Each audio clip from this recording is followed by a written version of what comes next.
This is a thorough plan, but I do have one last question before we take action. How can we be sure that our enemy won't leave the designated area?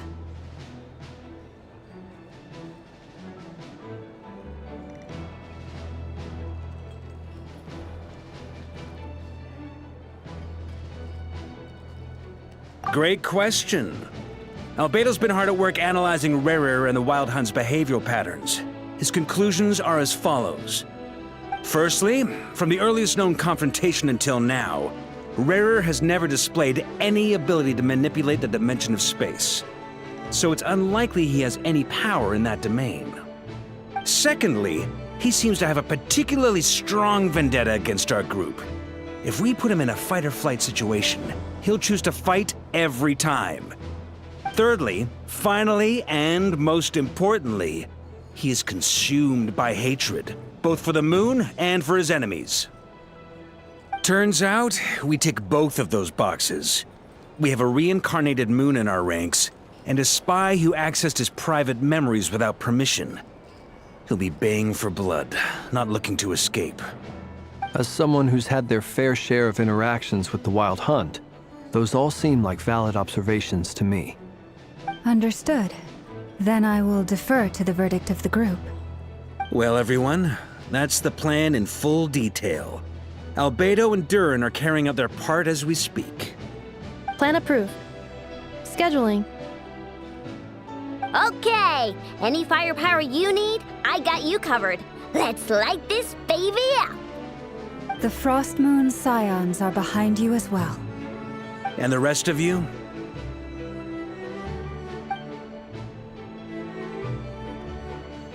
No objections? All right, then it's settled. This is the plan we're going with. Next up, an old tradition of mine. Anyone who wants to back out, now's your chance. Wait, we can still back out of this? Everyone says things they regret, right? I don't want anyone feeling trapped because their mouth said yes before their brain had time to think things through. A very people-first approach. I hear that's common practice in the Knights of Favonius. Heh. Who'd you hear it from? D-Luke? Shh. We don't use people's real names at work. This contact will be known only as Owl, please and thank you. This plan can only work if everyone does their part. Flint's and I will absolutely support it. We shall indeed. You'll be glad you accepted our help. Also, you are the last person I expected to see here, Miss Dory. It's not often I get called Dory in a work context.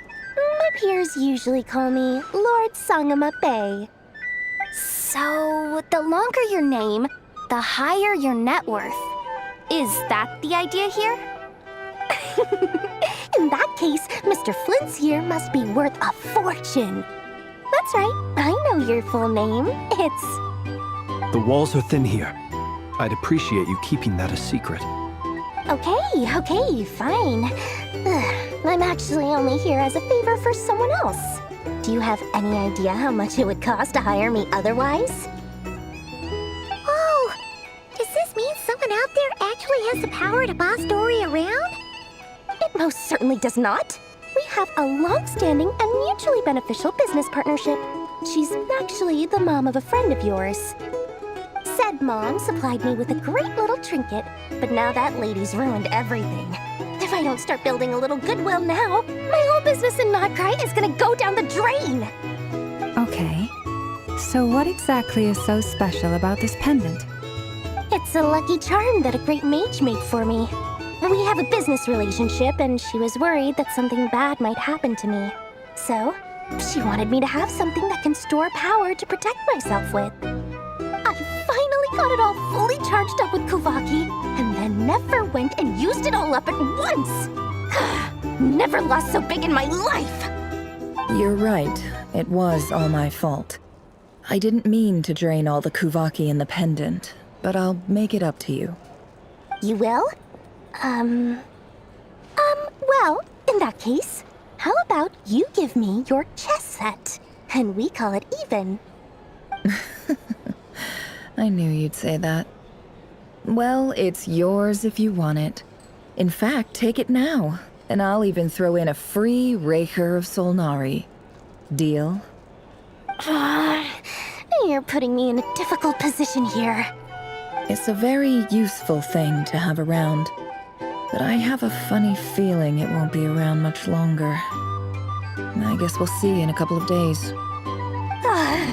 Looks like bankruptcy for me.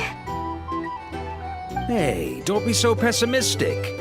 See this through and you never know. You might find a new business opportunity on the other side.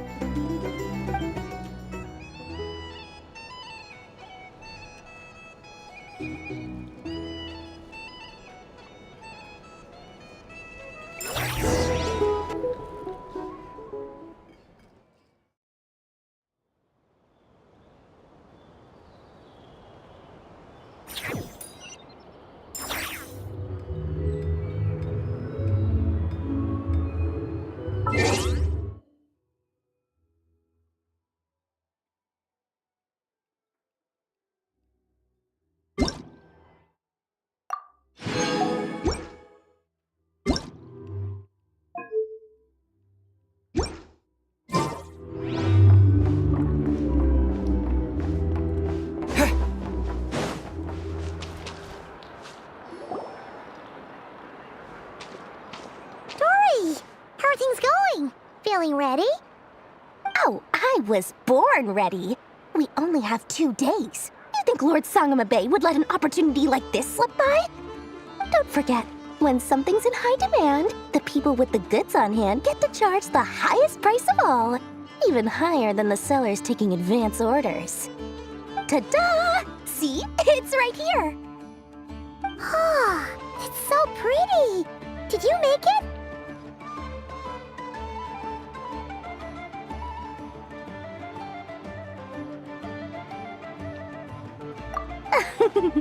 No, I have a supplier. We go way back, so he made me a very attractive offer. Aha! No wonder you were talking about Lucky Charms at the meeting. You've been getting Kave to make them for you. That's not the full story. It actually started a while back as a project between me and the Dendro Archon. Mage Alice once warned me that this world won't stay safe forever. There may come a day when everyone faces a great crisis. I passed this on to the Dendro Archon, and she secretly brought together a research team made up of Sumeru's top scholars to invent a technology that could keep people safe. I won't go into the details because it's all very complicated, but if you want to know more, you can ask the Dendro Archon about it sometime. Anyway, point being, it was the Dendro Archon who asked Kave to build this little contraption. As one of the top Kashara War talents, he was the obvious choice. Took him long enough. He stressed over it for ages. Must have gone through at least a dozen designs before producing a final product. But that's Kave for you. Marak delivered it to me a couple of days ago, along with a letter from Kave. Could I ask why I'm sending this technology to you? What's your proposed use case? Has it been approved by the relevant authorities? So nosy. My fault for sending him the research permit to begin with. Surely Nahida must have told him you were involved in this project. He was probably just nervous because you're always so secretive about your business. Could be. Anyway, I just replied, let's hope there never has to be a use case, because it would involve grave danger. Fair enough. But it sounds like he was just being cautious. He probably felt responsible as the one who made it. Or maybe he was asking as a favor for his housemate. He's done that before. Not sure why, though. His housemate doesn't seem to really care that much about this kind of stuff. Either way, all's well that ends well. I'm just glad to finally have my hands on the product. I wouldn't want to be without it, given the potential dangers that lie ahead. Huh? What does that look mean? Paimon's just super surprised. This must be the first time we've ever seen you actually get serious about something.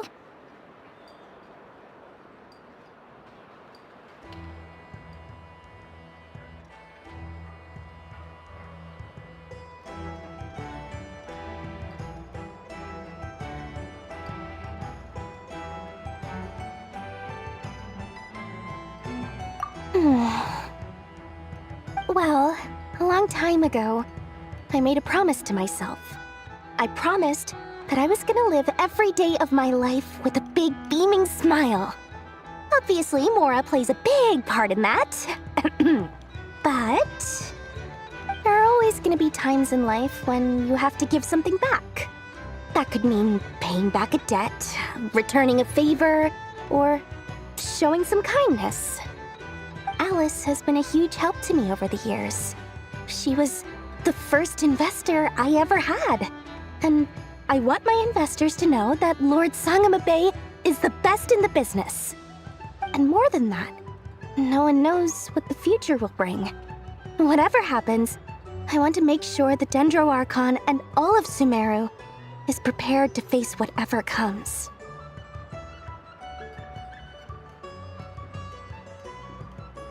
Oh, that? I was just making sure Nefer and I are square. Don't be thinking it was some sort of benevolent act. I'm no saint, so don't treat me like something I'm not. My priority is doing the business that I want to do, so long as my conscience lets me, but it usually does. That's the Lord Sangamabe business model. All right, if you say so. I do say so, and that's the whole point. I'm a businesswoman. Don't go trying to figure out what kind of person I am. You'll exhaust yourself. Much easier for everyone involved if you just take my word for it. Oh, and could you two help me get this stuff where it needs to be? Thanks so much. You're my favorite assistants.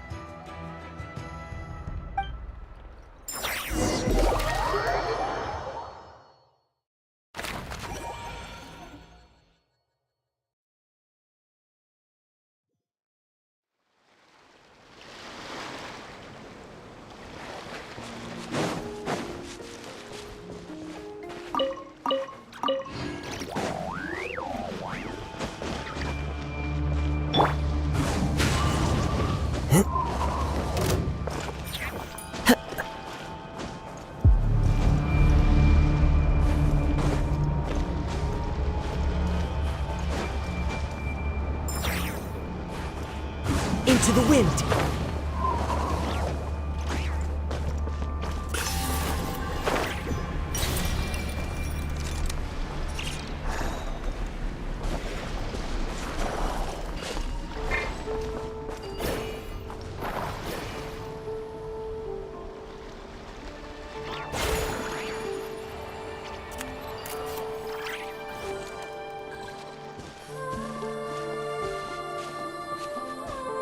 Traveler, Paimon, it's good to see you.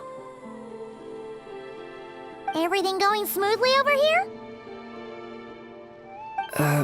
Sort of. As you're probably aware, Varka, Durin, and I captured some abyssal creatures from the Wild Hunt. Per the plan, we dissected and analyzed some samples of these creatures. The process went very smoothly. The findings, however, come with some troubling implications. What? You can actually dissect the Wild Hunt? That depends on your definition of Wild Hunt and dissection. Harmless, lifeless. These words are accurate descriptions. The Wild Hunt is an interesting phenomenon. In and of itself, it doesn't seem to possess anything akin to a human personality. But taken as a collective, the medium through which the Wild Hunt is summoned does appear to have a soul. Master griped a lot about the wise Horoptotire, and seemed somewhat fascinated with the foul Certology. But she barely mentioned Rerir at all. I don't think that was because of his lower social standing, though. Anyway, it's a pity. I should like to hear her thoughts on the nature of the life form he has become today. It's a strange mix. The furious energy of an abyssal being channeled through a fractured physical existence. A consequence of being torn apart by an unknown power. Perhaps the only explanation for his survival in this state is that he sacrificed a degree of individuality in exchange for a continued existence. Oh, sorry. Once I get talking about interesting research, I have a tendency to go on indefinitely. Back to our research findings. Essentially, they confirm my hypothesis. Rerir's corpse is completely contaminated by the Abyss, and the effects are irreversible. You could think of this as Rere in mutated form. But in my view, even that would be inaccurate. In reality, his whole being has been consumed by the Abyss. In other words, he is now nothing more than a manifestation of abyssal power. Unfortunately, at present, we have no means of completely eradicating abyssal power. Hence, we cannot fundamentally destroy the Rehir of Solnari either. Oh, that's terrible news! So, that's it? We can't defeat him? Not even if we get the power of the Three Moons? Miss Columbina's situation is a difficult one. She can never achieve wholeness when the world does not accept her presence. It's as if her creator banished her to a place she can never be accepted. It means she spends most of her energy just on her own survival. Given the circumstances, it's only natural to despair. But we must see this plan through to the end. Time to kick off the backup plan. Oh, Paimon almost forgot! This is for you. Dory asked us to bring it. Ah, how wonderful. Well, thank you for making the trip. Durin and I will be heading off shortly. I'm sorry I won't be there to protect you in person this time. Please be careful.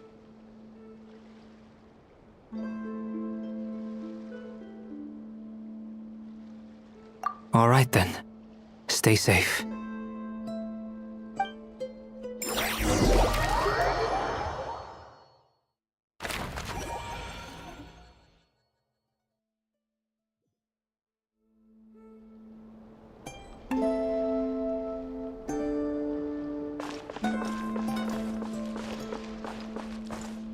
One with nature.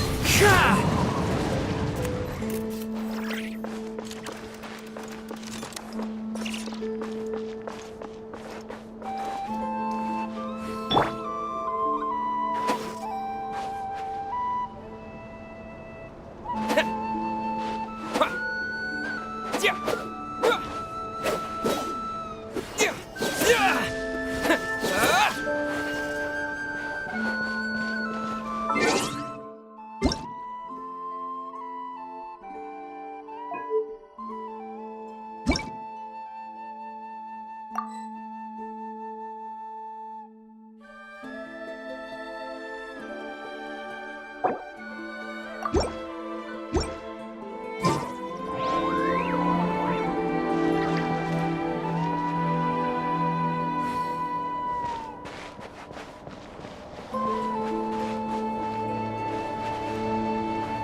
Miss Lauma, is everyone here?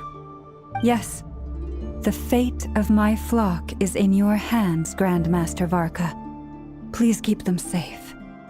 My lady, what are you saying? Within the next 24 hours, we will face the biggest crisis the world has ever seen. This is not a burden that we deserve to bear, but I believe that we reap what we sow in this life. So I intend to act. I must do what I think is right. For me, that means fighting for the future of Krai. This gentleman is the Grand Master of the Knights of Favonius, Varka, Knight of Boreas. In my absence, please follow his lead. Hey, everyone. Guess I should introduce myself. Well, to start with, I know my way around a battlefield. Biggest strengths are honesty and hard-workingness. Anyway, point is, I don't intend to let Lauma down. I'm gonna do everything in my power to keep every last one of you safe and sound.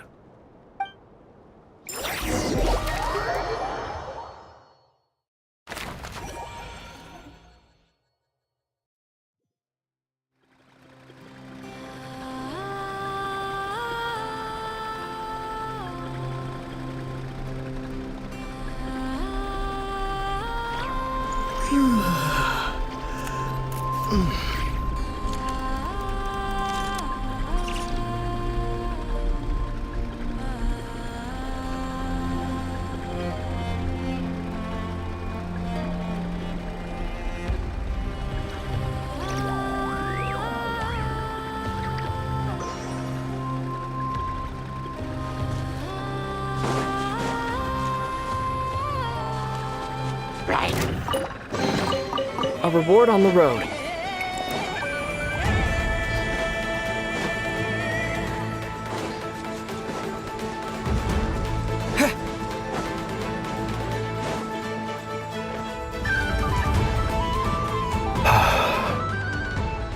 Something on your mind? Miss Columbina, was it? I believe that's how the others addressed you. That's right. Names are funny things. Have you always been called Dainsleif? Yes. I take it your own name has a more complicated history. I have a different relationship with names than other people. To be honest, I'm not even sure that Columbina is my name. At least, not in the same way that Dainsleif is yours. But it's what everyone calls me, and I go along with it. A lot of my life has been that way. I get so used to things that I forget to question why they are so. I never used to think much about where names come from, or what they mean to people. Maybe something's wrong with me. You're different from other people. I sensed it the first time we met. You're more perceptive than most. I'm sure your long life and rich range of experience explains that. Do you ever find yourself missing Conria, Mr. Dainsleif? Difficult to answer. I have dreamed of the past many, many times. Sometimes I'm fighting tooth and nail. Other times I'm lying on the ground, defeated. I don't recall any happy moments from that time. It has been too long.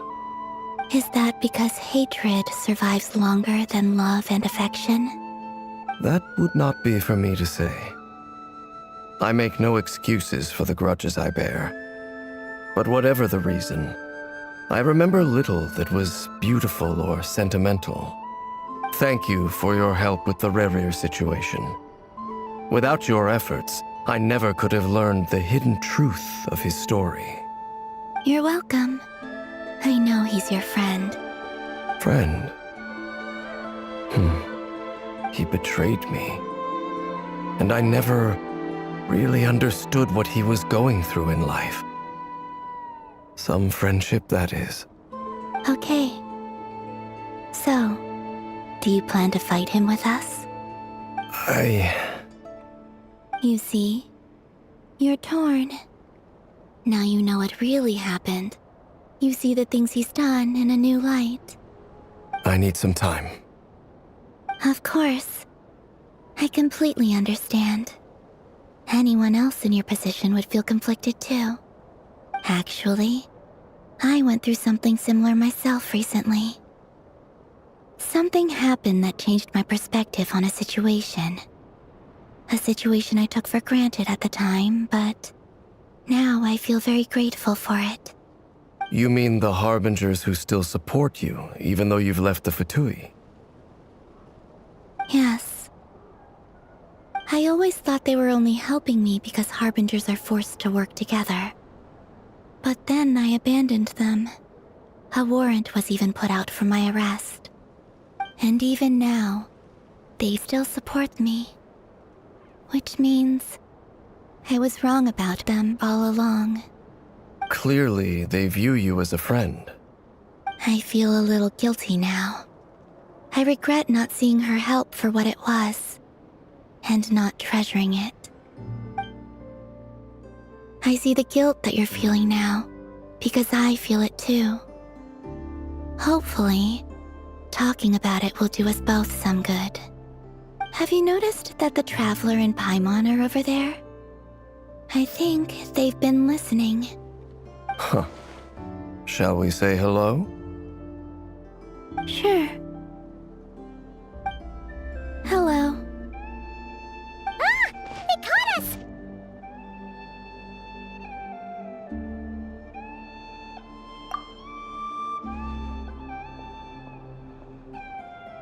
I apologize for making you worry. No doubt you wish to know where I stand on the plan to take down the Recher of Solnari. I'm afraid I need a little time, but I will seriously consider joining you. You will? Oh, thank you so much! Everyone will be so grateful to hear that! They needn't be. This was something that I was going to have to face up to eventually. That doesn't matter to them. They're grateful to you regardless. You can't control their gratitude, so just accept it. And then, have a think about whether you're willing to join us.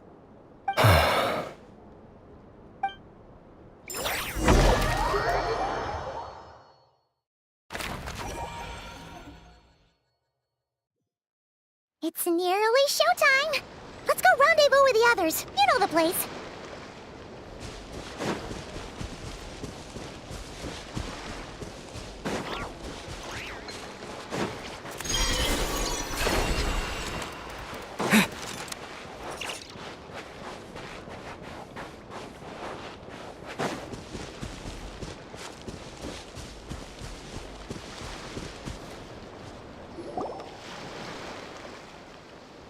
Ah, you're earlier than I expected. Hey, Flint's! Been waiting here long? Not too long. I came a little early so I'd have some time to think. Are you nervous about the battle? Quite the opposite. I'm reminiscing on my past battles. When I was awakened by the Ratniki, I had not touched a weapon in many years. I felt like the battlefield was not where I belonged. But after waging war against the Wild Hunt for so long, I came to realize something. A life of absolute peace is simply not a possibility for me. My restless flame indicates that somewhere inside of me, there is a deep yearning to root out the evil in this world. Ooh, that doesn't sound like such a bad thing. Well, in the past, when I was a Fae whose primary concern was hibernation, it was hardly ideal. But it certainly serves me well here in the present.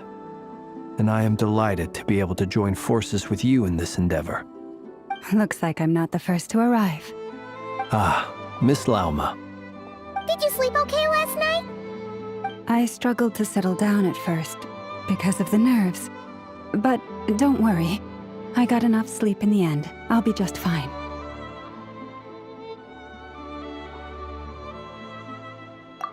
Please, I'm just doing my part. Never! Over here!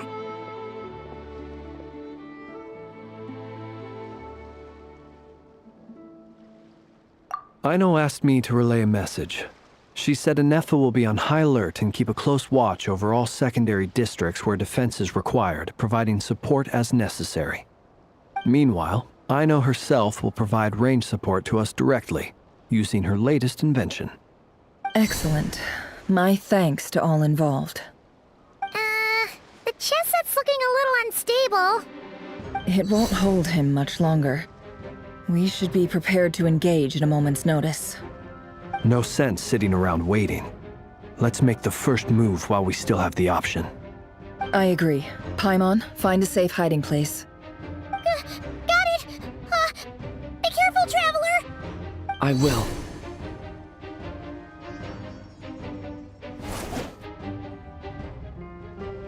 Everyone, take your positions as soon as the battle starts. Every ounce of strength we have in our bones, let us bring to this fight. Ready? Let's go. I've seen all your futile ploys before. You have become the authors of your own demise. I wouldn't be so sure about that.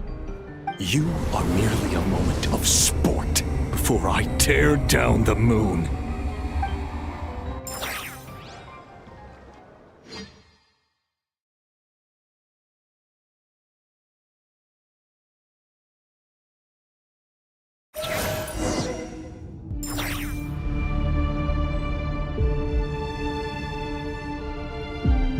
Stay on your toes.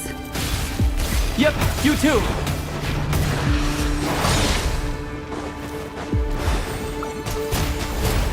Hunt them down! The moonlight betrays you. Forest, protect us.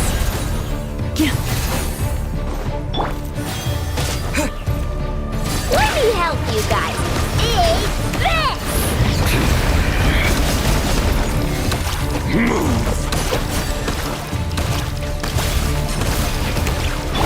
Close your eyes.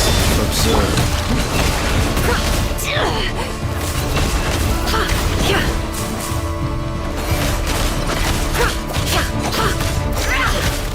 Hunt them down!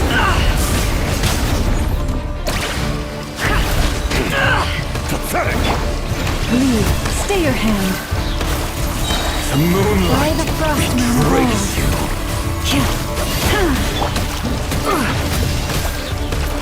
The deception ends here. No more lies.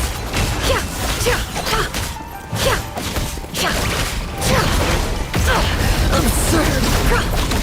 It all adds up. Futile! Close your eyes. Night falls. Be silent. Can I be Moonlight free? betrays you. Seek within.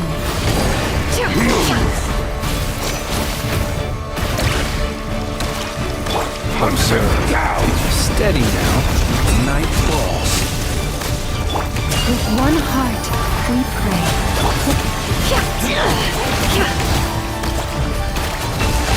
It all adds up. It began with the moon, and so shall it end. The moon will protect you. The moonlight betrays you.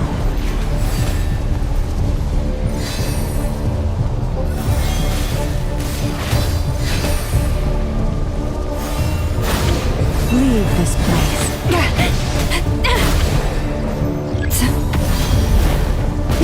A grave transgression.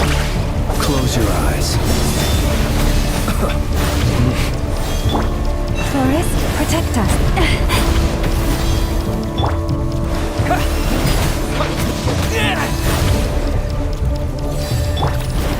No more lies. It all adds up.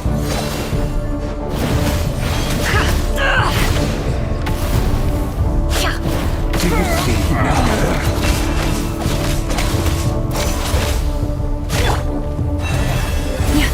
Famir, when will it be as you foretold? The moonlight betrays you.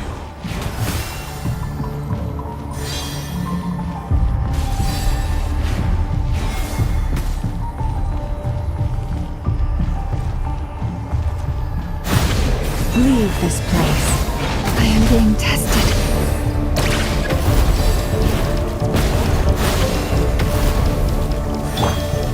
Go!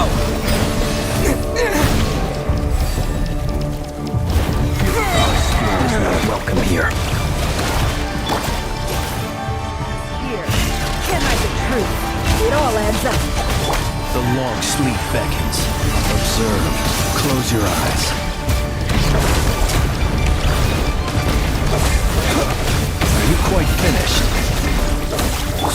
By the frost moon of old. Go!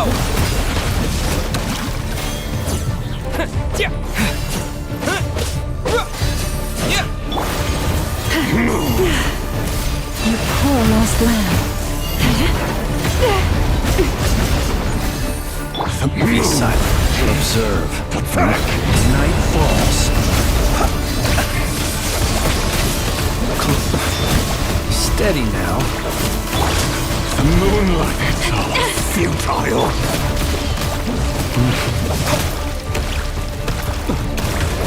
Observe.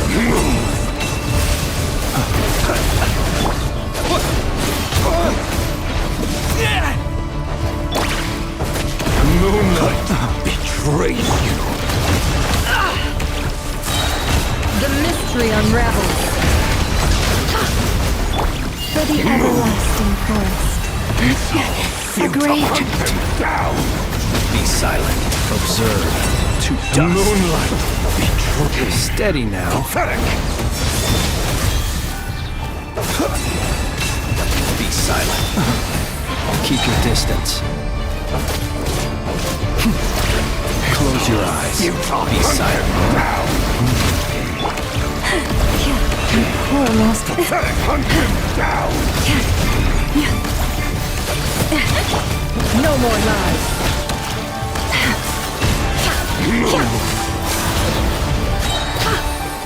Your little game of moonlight is over. Break you. Who wants to go first?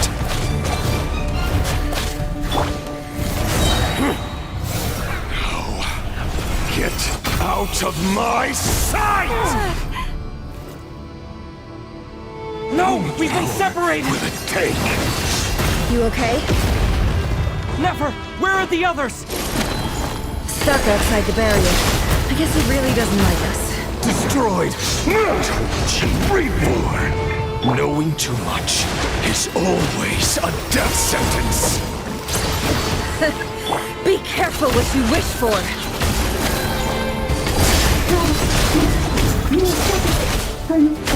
Lama! Can you hear me? Silence. The voice is gone. But at least I know you're still there. I need to focus. Stick to the plan. Remember the most important task. Just keep stalling. If I can stall him for long enough, the moment will come. Go!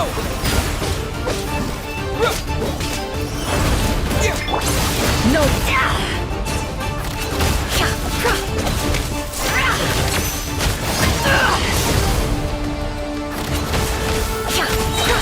The mystery unravels. Bombs away!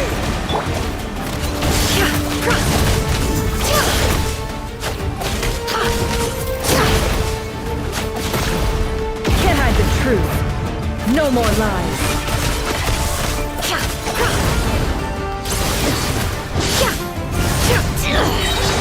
Seek within. Can't hide the truth.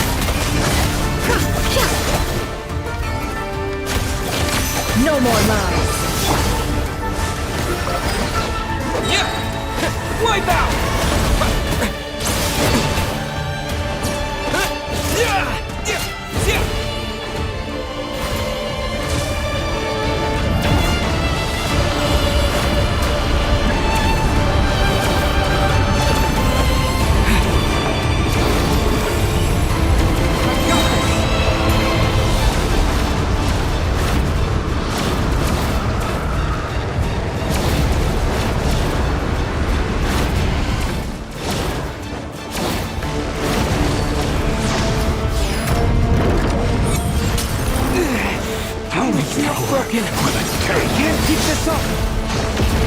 Push your luck.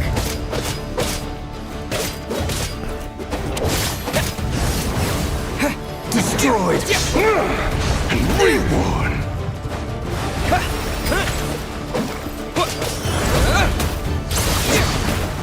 Nowhere to run, nowhere to hide. The mystery unravels. It all adds up. No more love. Yeah! Go!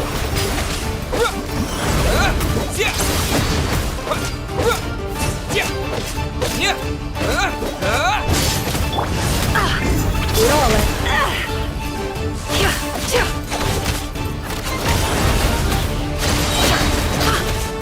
The deception ends here. Bombs away!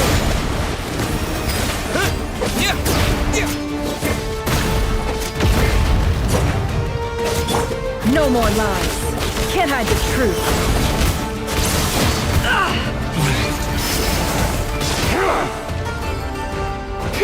It all adds up. The mystery unravels.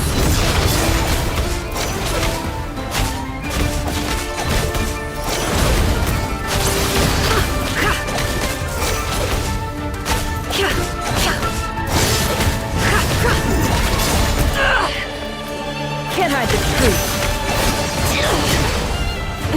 Shit.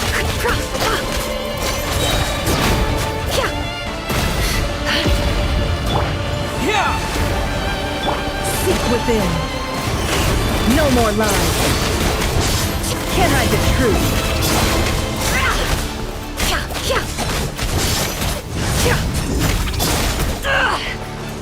It all adds up.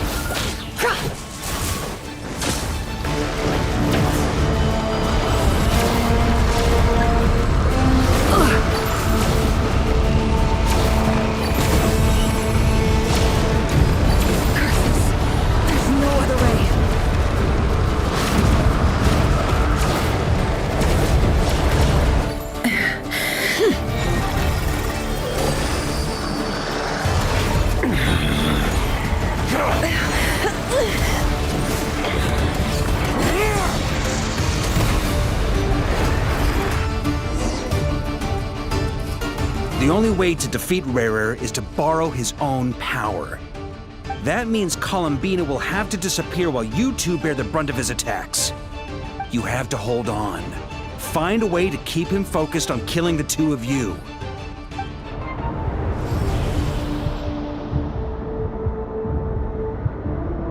Never. Your eyes are bleeding.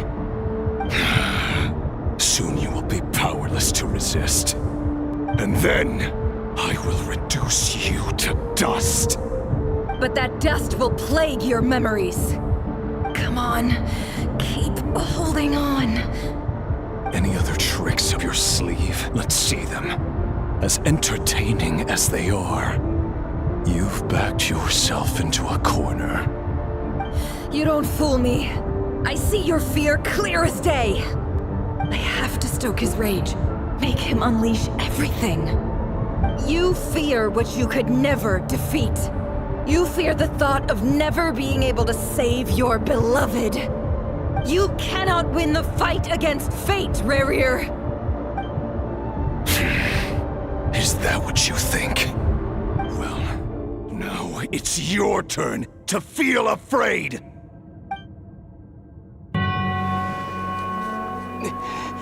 You fear the sound of your own name? Is it us you hate? Or is it what you've become? Let's see what becomes of you!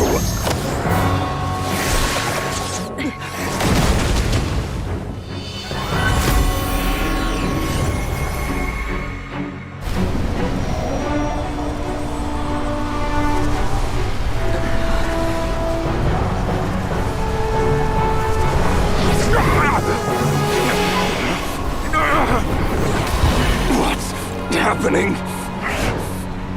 That power. I've seen it before.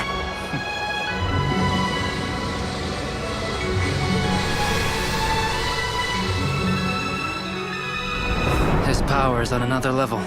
We'll need to use an alchemical array to convert his power into a usable form. Then quickly channel it into Columbina, rendering her powerful enough to compete with him. I'll join you. I can help. If I release enough abyssal energy into a confined space, it'll create a potential difference, allowing us to extract a huge amount of elemental energy.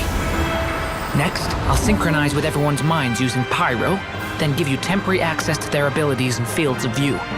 But it won't last long. Can you see? Well enough.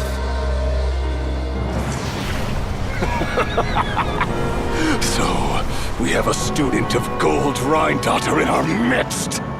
How about that?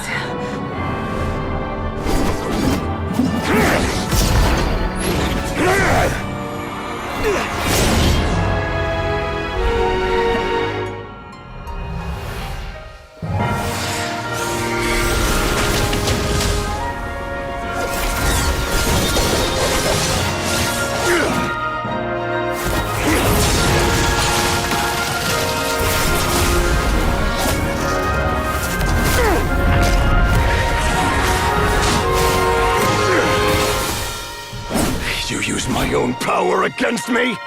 Just like how you stole Kuvaki. Look familiar?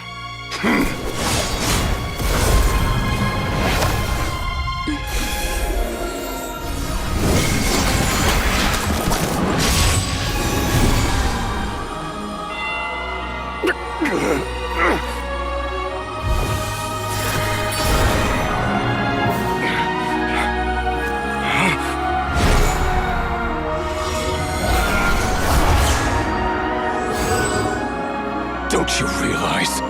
You don't have the power to hold that gate open! I don't, but someone else does.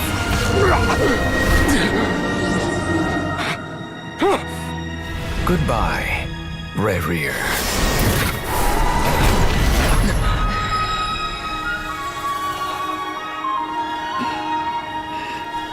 We won.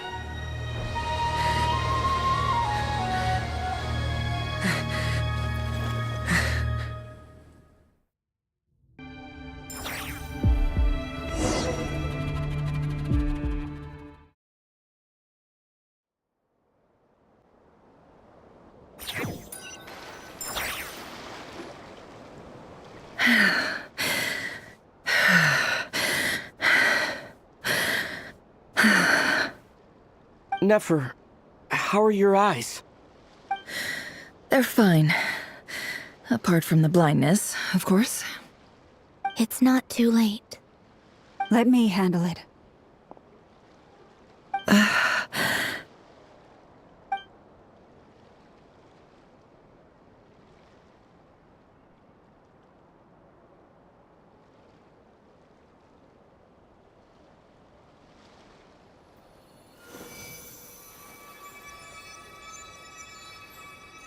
Miss Nefer, it's not like you to lose your composure.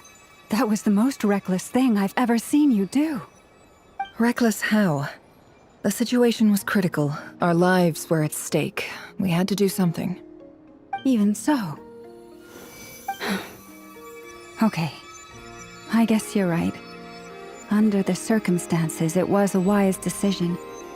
You traded your eyes for an incredible victory. In business terms, I suppose that's a huge return on investment. I'd be hard-pressed to argue otherwise. Still, I don't like this outcome, and I don't want you to lose your sight for good. People suffer when they make sacrifices they shouldn't have to make, whether that means faith, strength, or in this case, your ability to even see. I had hoped you could win without sacrificing so much as a single hair on your head. Thank you. Really. All done. Don't try and open your eyes just yet. We'll see how you're doing in a couple of days. Until then, please follow your recovery plan to the letter. I'll send full details through Yehoda. For now, just get yourself home, relax, and rest. My dear friends, we have fought bravely and achieved a spectacular victory. A dark cloud has been lifted from the skies of Krai. All in this land will be grateful for what you have done. The moon will remember this day. Thank you both.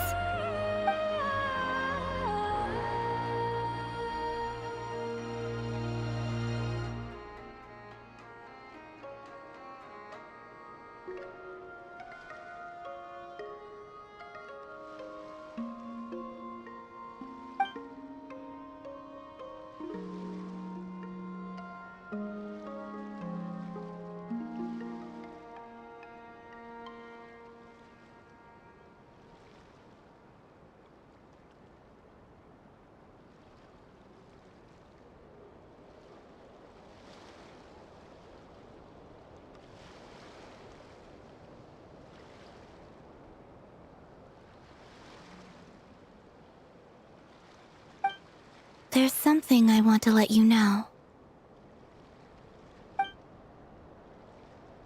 What is it?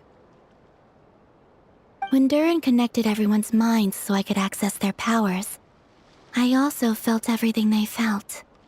And since Nefer's eyes were injured, my eyes are hurting now too.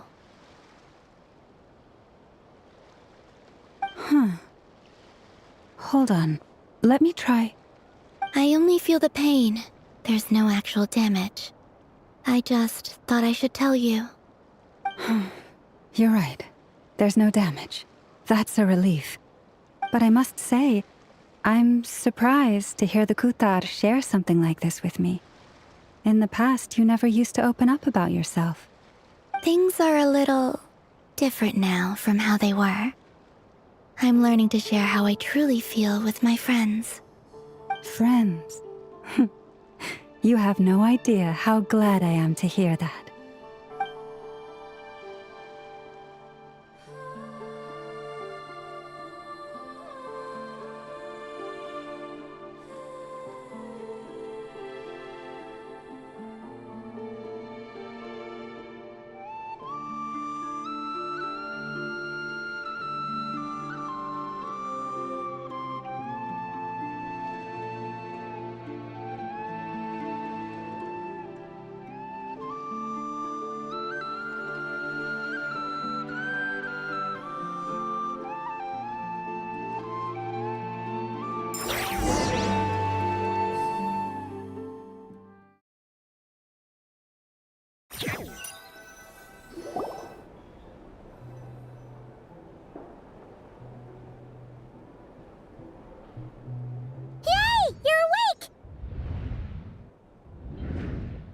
How are you feeling?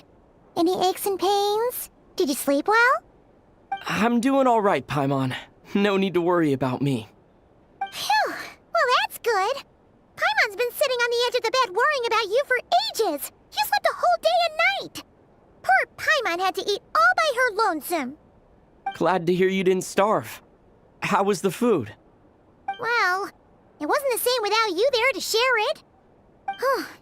Honestly, Paimon just can't relax when you're not your usual self. She couldn't enjoy the food and settle down to sleep. Well, I'm back to normal now. Oh yeah, and Albedo swung by earlier. He said to tell you to head to the tavern when you woke up. Varker and the others are organizing a victory feast and they want to celebrate with you. He also dropped off some medical supplies, but you seem fit as a fiddle, so guess you won't be needing those. If you're feeling up to it, let's head over now. Wouldn't want to keep them waiting.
just saying how there's no way we're holding this victory feast without you any longer, and we would have postponed it till tomorrow.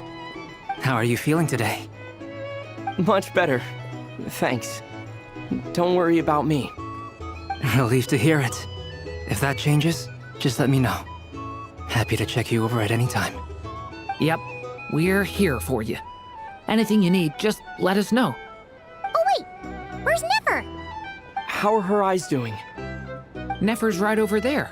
I'm sure she'd love to catch up with you. If you're here to sign up with the Fatui, make sure your paperwork is all in order. For starters, I recommend you drink less.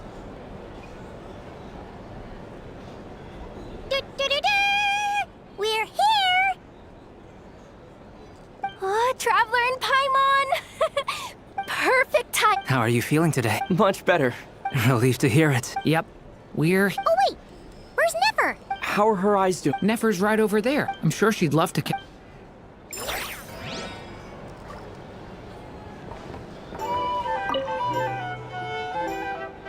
Hello, you. Recovered from the battle? Come on, what do you mean? Of course I'm gonna ask. I care about my friend's well-being, and we are friends, aren't we? Get yourself a drink, you've more than earned it.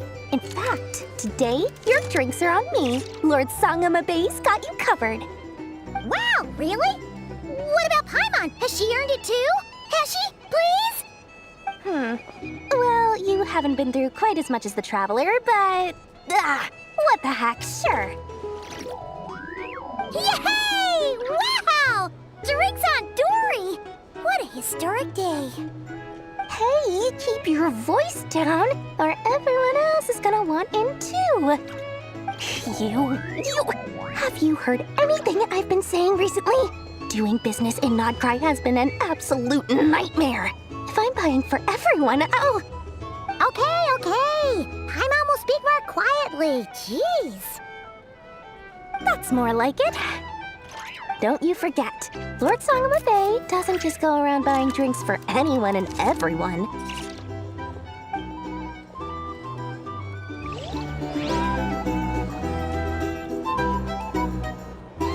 Hey there. Looking for a drink or two? Or perhaps a room for the night?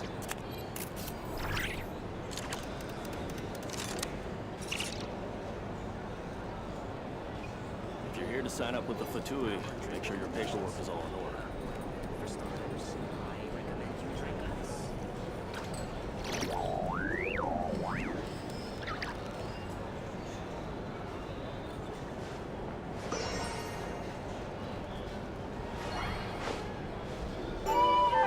Hey there.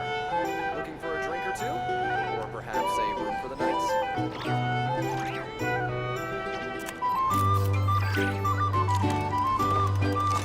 Our drink recommendations? Here to sign up with the Fatui. For starters, I recommend you drink less. I thought of 1,000 ways to congratulate you, but now you're here, words are failing me.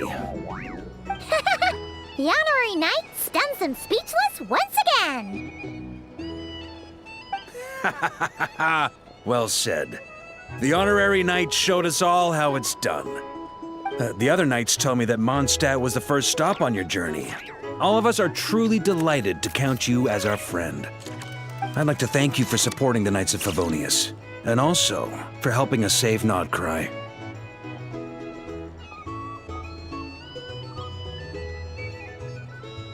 Nonsense! Of course I'm gonna mention it. This is more than just business. It's a relationship. And there can be no relationship without showing gratitude where it's due.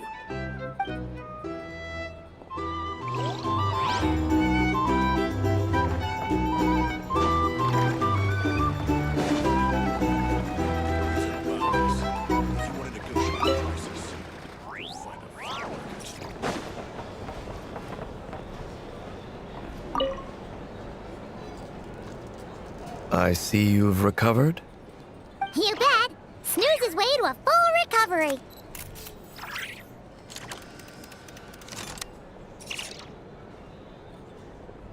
Glad to hear it. A healthy body is paramount. Nothing else in life is possible without it. So take it slow. You can't afford an injury.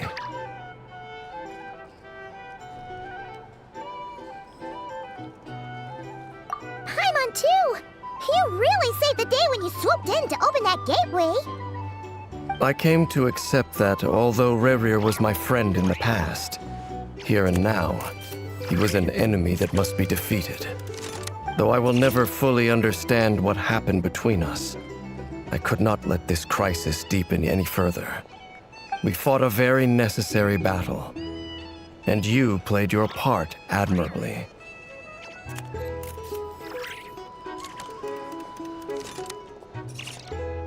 Yeah! And if you ever need to talk, just remember, we're always here. I'll do that.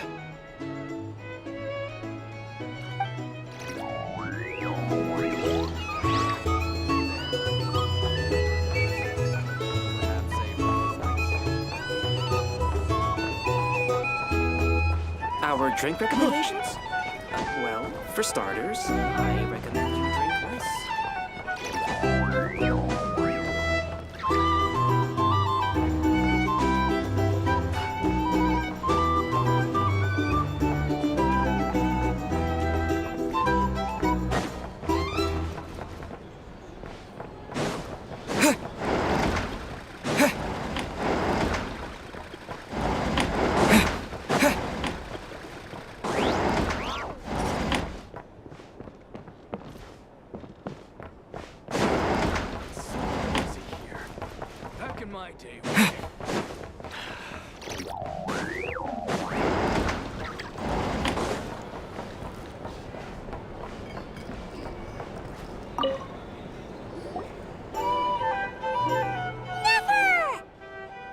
Traveler, Paimon, are you recovering well?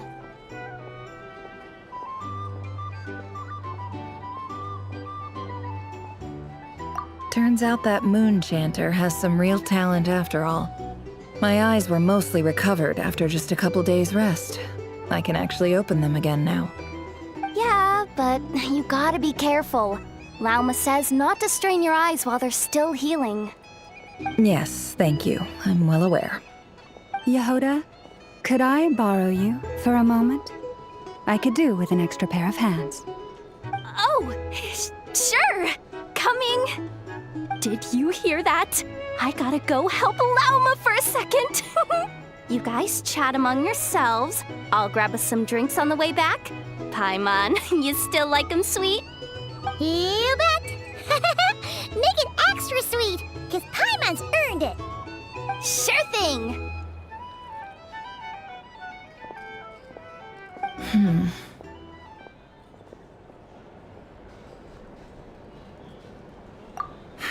The Raker of Solnari.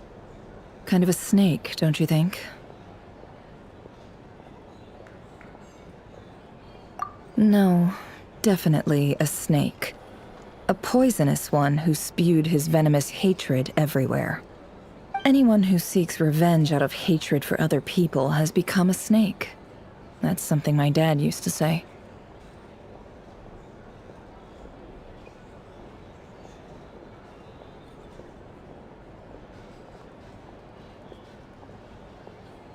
Perhaps. I'm sure it sounds like a very wise and open-hearted perspective to your ears. But me? I think hatred is a perfectly justifiable emotion. What else is left when everything you depended on in life gets stripped away? Something's gotta fuel that drive to keep on living.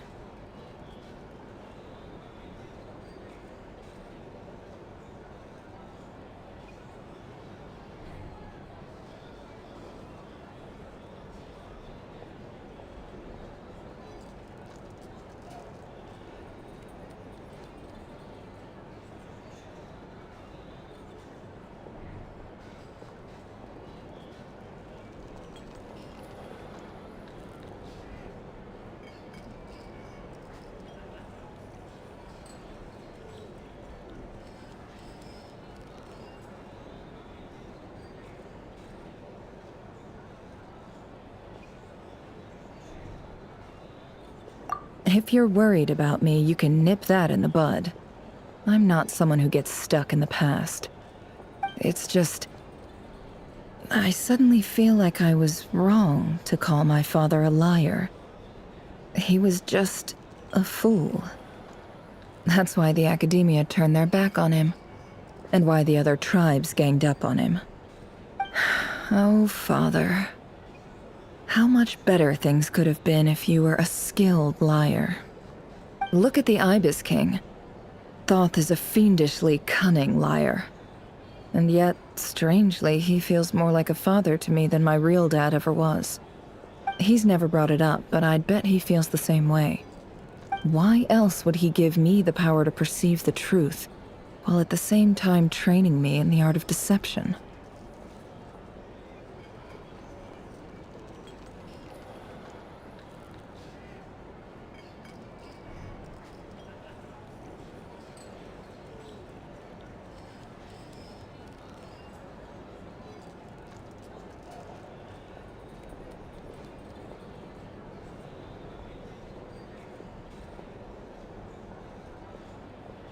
Well, King Deshret banished him to Aru, which is essentially a prison, and posed 3 questions to him. He promised that he'd have his freedom if he could find the answers. His response was to take on a physical form and approach me, hoping that I could become his envoy and search for one of the answers on his behalf. Did he really think I'd fall for that? He's stuck there. He can't make me return what he gave to me.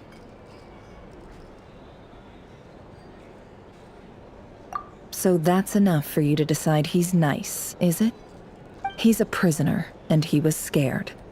So he decided to perform some good deeds to win people's approval.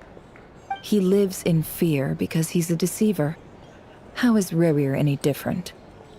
You can't work as a spy your whole life and expect a happy ending. It's preposterous. Yet I can't say I don't understand it. Liars live in the darkness of their own making, but it's still human nature to want to go on living. They say that a liar's soul is the most worthless thing in the world. What do you think?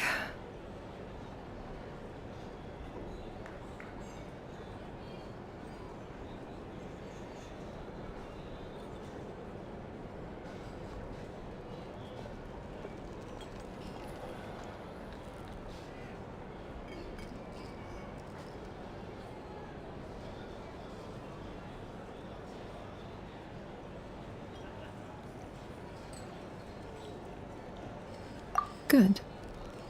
If you understand that, it means you're smart, and you see things objectively. If you ask me, the soul of a liar really is worth nothing, because all they care about is themselves.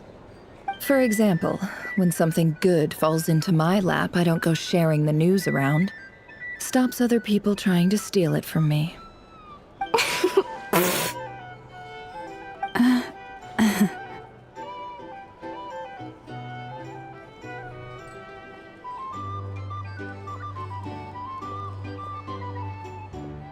So be it. They have sharp ears. I can't keep anything from them.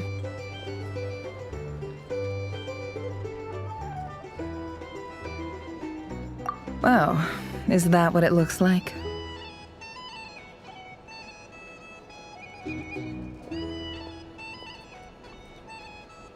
Well, you all know my past now, and I can't simply eliminate everyone who knows too much. So I guess I just have to put up with you. For the foreseeable future, at least. When you find yourself in a situation you can't control, the safest play is to keep calm and start monitoring everyone involved like a hawk. In the intelligence world, you need to have a sense of perspective and play your hand accordingly. If you understand what's at stake, please ensure my secret is safe with you. I trust you'll respect my wishes as a friend. But don't forget, I will also be watching you like a hawk. Very good. Oh, wait! Now that the panic's over and we've all calmed down, Paimon suddenly remembered something. After all that build-up, our mystery ally never showed up even once!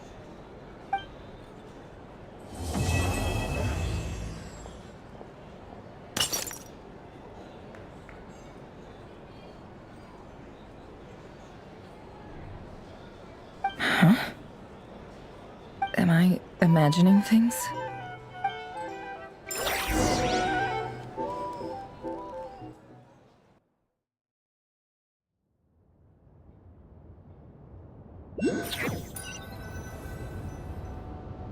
So, that close colleague who stayed behind with you? What's he been up to recently? Don't know, don't care. I get more normal human interaction from hanging out with Bosco 2 than him. Although, now you mention it, he hasn't bothered me in a while. I wonder if... If he's disappeared without a trace, it's the biggest gift he ever gave to the world. But I somehow doubt that's what's going on. He won't lie low forever. So we'd better stay on guard.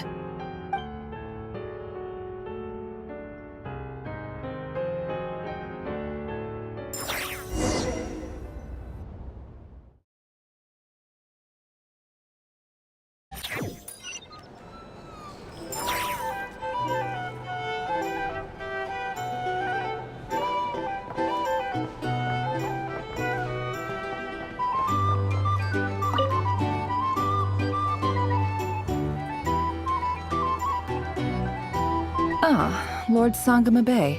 How lovely to see you. I must thank you for the device you provided. It was an enormous help. Would I be right in thinking that it was developed by the Academia? Why come and ask me when you clearly know already? I mostly came to thank you.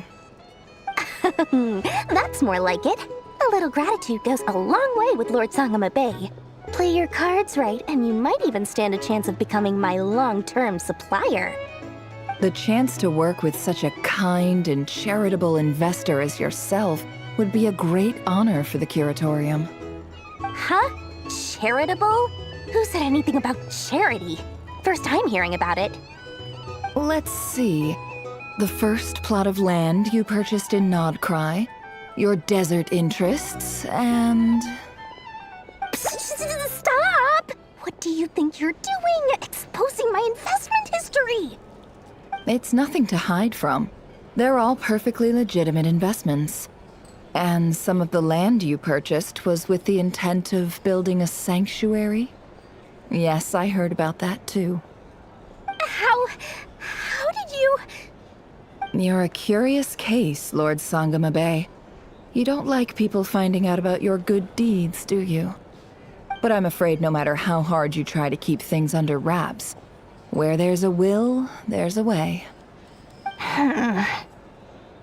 You did it for Sumeru, didn't you? It was empty land that was gonna go to waste otherwise. I figured if I built something there, it might at least get some use in an emergency. Disasters are capricious things. They strike without any warning. I've lost family to a disaster before, and I don't want to lose any friends or business partners if I can help it. My elder sister used to dream of finding a sanctuary. Somewhere with plenty of food, water, and medicine. Where everyone could live happy lives. It was something I looked into, but after discussing things with the Dendro Archon, I decided on a more effective strategy. The tech people handled the tech, and Moneybags provided the Mora. It just made the most sense. It's a pity that so few people know the truth about you. Everyone says that you view everything in terms of Mora, and all you care about is growing your own wealth. So, what's the problem with that? Everyone wants to be rich. It's human nature. So yes, I love Mora, and it's nothing to be ashamed of. But surely you have dreams of your own beyond just making Mora. You don't get it, do you? My dream is to invest in other people's dreams. And, you know, make a nice little slice for myself along the way. Just thinking about it makes me happy. That sweet, sweet sound of Mora. Thank you. For the device? And the pendant. Oh, that. I was just returning a favor. Don't worry about it. Seems like we've both been away from home for a very long time. Yeah. So long that I barely remember what my family even looked like. That would be your mother, father, and sister? Yeah, though it's been years since my sister passed away. It's not like I want to forget them, obviously, but memory can be even more ruthless than the most calculating business person. Beyond a certain point, if something isn't helping you, it just gets rid of it. My sister can't help me now. Slowly but surely, her face is fading from my mind's eye. It's become a vague impression. Not everything will fade. When loved ones pass away, the beautiful memories are the ones that last the longest. Yeah, that's true. If you ask me, that's the one silver lining in all of it. Well, that, plus, I'm sure that life is much better now than it was back then. Oh, absolutely. I have tons of Mora, a big beautiful house, business is booming, and I'm as happy as can be. You've got a lot going for you too. Boss of the Curatorium of Secrets? I'm sure there's plenty of Mora to be made in that line of work. I appreciate the vote of confidence.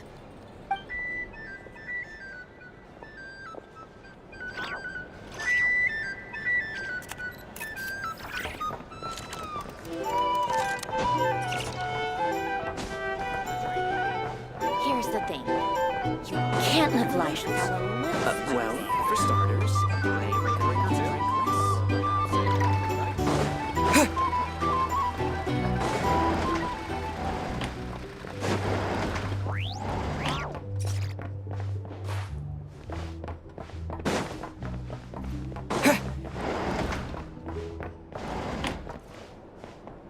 It's so noisy here.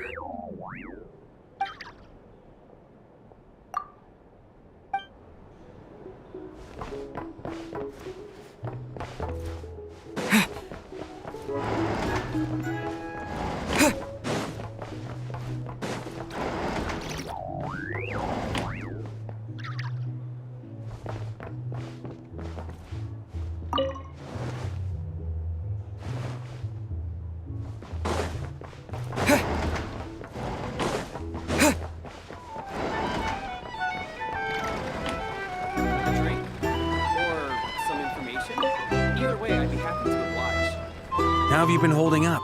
Any adverse reactions? If you start to take a turn for the worse, make sure you tell me right away. You don't need to worry about me, Grandmaster. I'm fine. I mean, I barely did anything, so... What? You're too humble, young man. You played an indispensable role in the battle for Krai. We can't thank you enough for your support.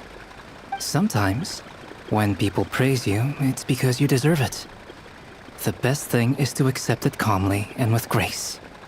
It's important to learn how to respond to words of admiration. Let's do a quick demonstration. Albedo, that was an incredible feat of alchemy. The pressure was on, but you worked flawlessly at lightning speed to get the job done. Thank you. I can't take all the credit, though. Durin played a big part in forming the alchemical array. See? Did you catch that? A masterclass in how to take a compliment. Okay, yeah. I did work pretty hard to help prepare for the battle. No point denying that. Hey, you guys!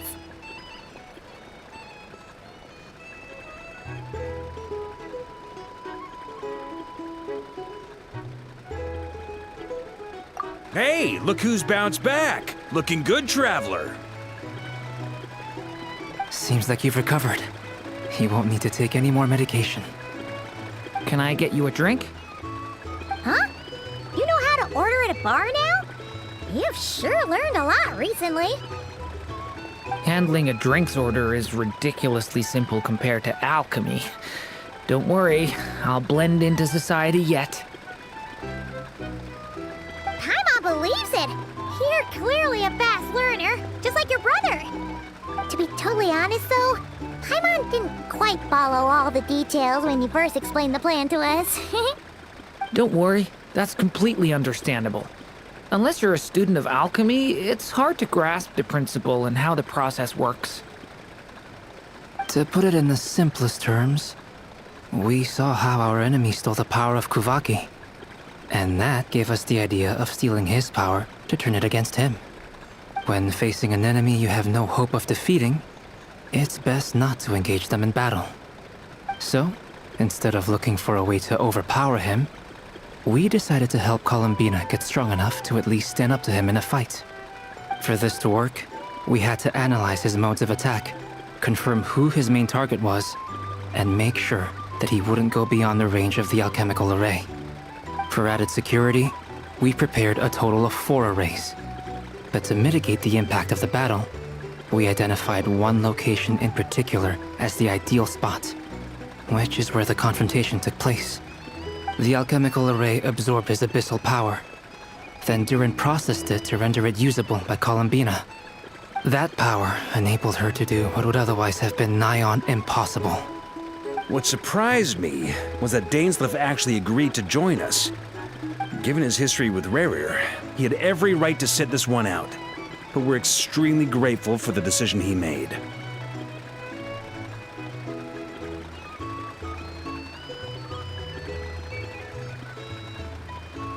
It must have been a painful choice to make. But I'm sure that making a decision was far better for him than staying in limbo. Absolutely. He was torn between 2 paths, but in the end, he made his choice and stuck to it resolutely. He doesn't strike me as the sort of person who'd stay trapped in limbo for long. Anyway, however you cut it, everyone gave a stellar performance. And now, it's time to kick back and celebrate.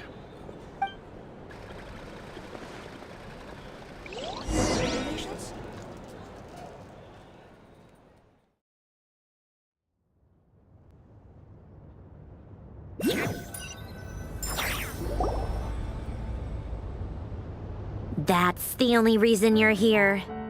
Yes. I've thought a lot about it. And I've realized that you, me, and Arlecchino should be friends. I think this is very important. So I felt I had to come and tell you. Well, this is a new one. I'm so moved. I can't even hold my teacup. If that's all, you can leave now. Do you not want to be friends with me? Or is it that you prefer being co-workers? What is this, Columbina? Are you deliberately testing my patience threshold? Right now, my politeness module is active. But if you say another word, I swear I'll shut it down. If your politeness module was active, wouldn't you say the word please at some point? Polonia, please see Lady Columbina to the door. Will you still invite me to your next tea party? What? Yes, I think you will. Bye-bye, dear Sandrone.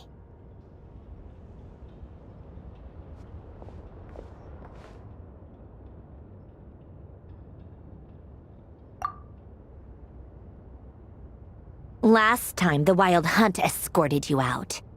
Would you rather I handled it myself this time? We just wanted to, see how you were doing now that it's all over. Why? Out of concern for my safety? I hope you didn't seriously think that the Rayhir of Silnari would be able to lay so much as a finger upon me, given how prepared I was.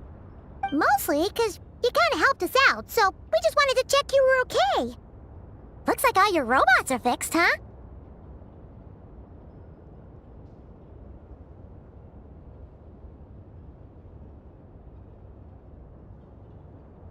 Oh, don't you worry about that. Tea time is already a write-off.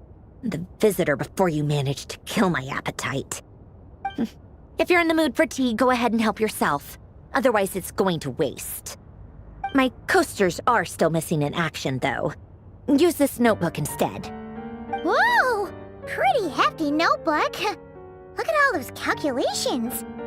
You can ignore those. They're just dumb scribblings. I doodle and write in my free time. Sometimes I remember the distant, dreamlike past. Sometimes I imagine the far-flung future.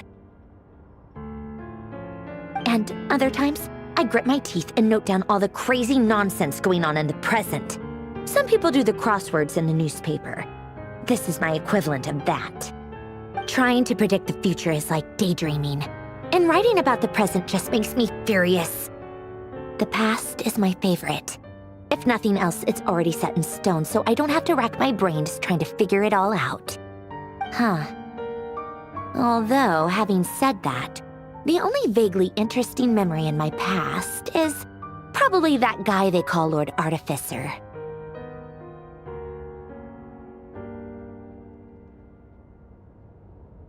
Who else? Pretty much all the mecha in Fontaine are his personal handiwork. Wait, are you saying you know him? Like, personally? As a friend? I mean, I guess we were friendly enough.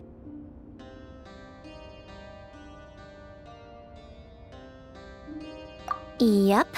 In fact, I'm probably the only normal person left who knew him at all. We used to chat occasionally back when he was still around. Before he passed away, he asked me to destroy all his manuscripts. I honored his request, but I did read through everything first before destroying them. I mean, I couldn't let the genius of Lord Artificer Alain Guillotin disappear like that. Would have been such a waste. So, that's where the formula's in your notebook are from? I just told you, those are my equivalent of crossword puzzles. They're just dumb formulas that I solve for fun when I'm bored. Alain's work was like epic poetry. The formulas in my notebook are just silly little riddles in comparison. Not that there's anything bad about them. I mean, at least, solving those riddles isn't going to hurt anyone. Except me, 'cause I lose a few brain cells in the process. Anyway, while we're on the topic, I might as well tell you about what happened to him and his friends. Alain Guillotin had two close buddies, René and Jacob. They spent their childhood years together in the Narzissenkreuz Institute. They were all quite competitive, so there was some rivalry between them, but it was a friendly rivalry. But beneath the friendship and the rivalry ran something deeper, a sense of nostalgia for the past. Unfortunately, childhood would end, the prophecy would come true, the apocalypse would arrive, and the future would never be. A mad dream that would normally only capture the minds of lunatics begin to take root in their hearts. A dream of saving the world.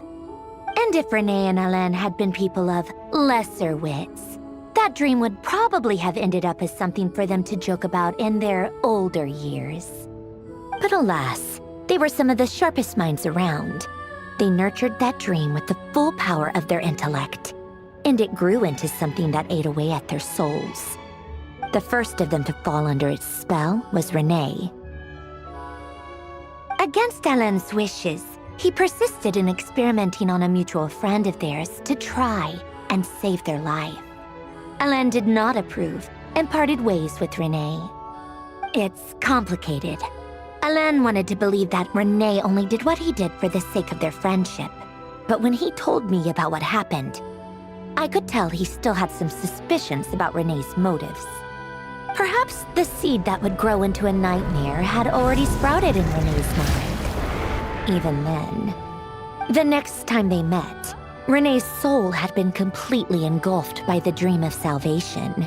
His futile attempt to change the tide of fate only resulted in a wave that swallowed up the world, even before the apocalypse came. And although that wave died down eventually, I hear that it just recently came back with a vengeance. As I understand, René wanted to live out his dream of salvation once more. But I'm told that the attempted resurgence finally died out for good.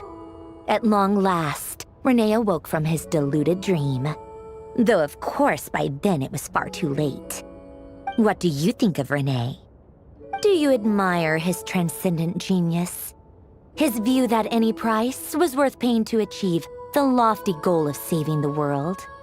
Or do you despise him? Dismiss him as an evil madman who wrought havoc on the lives of everyone around him as he pursued his delusional dream? Same difference, really. Just a matter of perspective.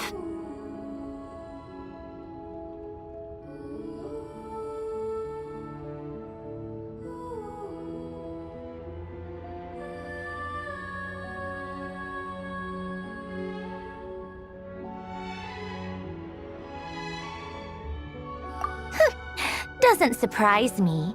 You share one thing in common, after all. You both want to be the savior. The only difference is, your dream came true, and his... well, he wasn't the one who made it come true.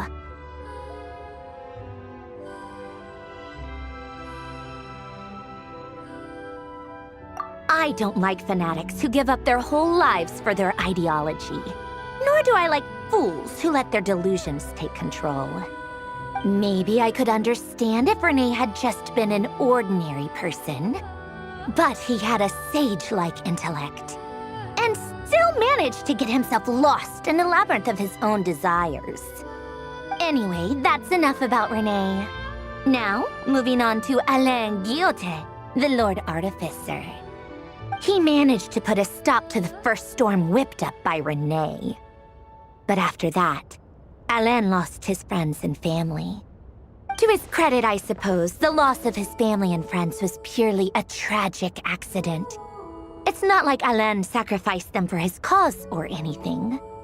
After that, the only thing supporting his work was the same dream that had dragged his closest friend down to the abyss. But although the desire to save Fontaine drove him to found the Fontaine Research Institute, Alain continued to reject any form of transcendental knowledge or power. He was suspicious and fearful of it, having seen the way it had affected his closest friend. I think that formulas and machines derived solely from human intellect were the only thing that gave him a sense of spiritual comfort. Yet Alain's intellect was simply too great. It barely left him space to breathe in his lifetime. Once he realized that the end of his life was approaching, he finally accepted the truth. The Nazissenkreuz Institute needed someone, and a human being, to see its story through to the end. He quit working on his formulas, trading them in for the fairy tales that had played such a formative role in his childhood, but which he'd barely touched in his adult life. He told me that the director of the Nazissenkreuz Institute used to read those fairy tales to the children as bedtime stories. Apparently, they worked wonders at sending kids off to sleep. I think that all he wanted at that time in his life was to be able to sleep deeply without being plagued by depression. By that point, nothing else really mattered. At the very end, he laid down to rest in the ruins of the former Nazissenkreuz Institute orphanage, while the Fontaine Research Institute he had founded continued tirelessly with its work. Many years after that, tensions over competing dreams would once again cause a rift, this time between members of the Fontaine Research Institute. But the actions of those fools had nothing at all to do with Alain. And that is the story of two people from the Nazissenkreuz Institute who both wanted to save the world. One went all in on his fantasy of salvation without ever looking back, and ended up calmly sinking to the bottom of the deepest sea. The other sought desperately to burn bright in his life, even though he wasn't sure where he was going. I do sometimes wonder, why is it that people like them have such grand hopes of saving the world?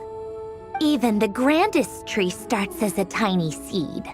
So perhaps, for each of them, their mission to save the world began with a very simple desire: to save themselves. They were young children with friends and family who mattered to them, desires to explore the meaning of life, ambitions to have a successful career. They didn't want to see all of that taken away in one fell swoop.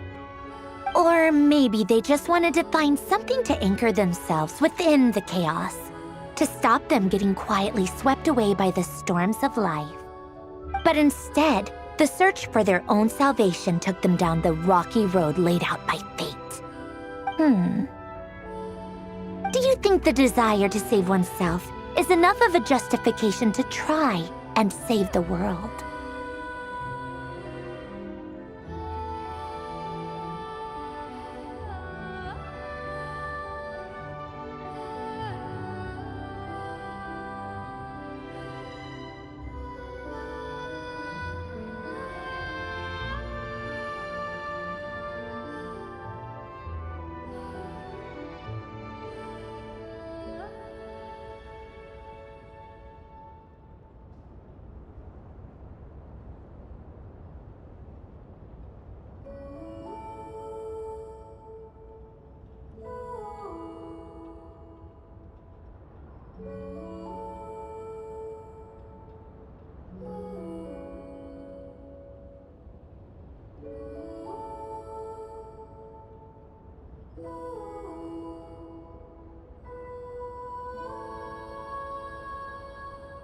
Sensible answer. Glad to know you've got your head screwed on straight. Alain would disagree, though. I asked him the same question back when he was in his prime, putting all of his energy into his work. Yes, it's enough. No elaboration, just a quick, short answer before getting right back to his work. He was always that way. All right, tea time's over. I owe Arlecchino a favor for telling me these stories. I'll have to bring a whole sack of gifts the next time I visit the House of the Hearth. I'm gonna go tinker with Polonia now. You guys can do whatever you want, as long as it doesn't involve interrupting me. Polonia, exit hibernation mode. Begin diagnostics.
Ad Astra.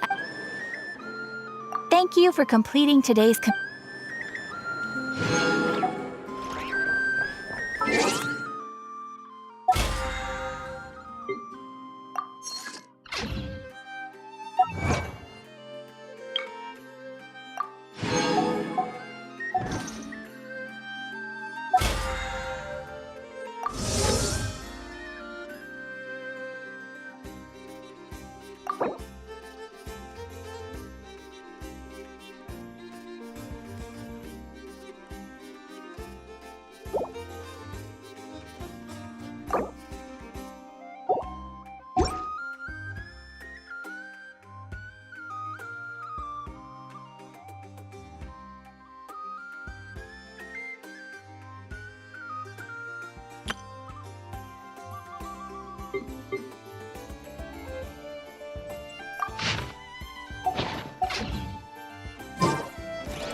Looking for me?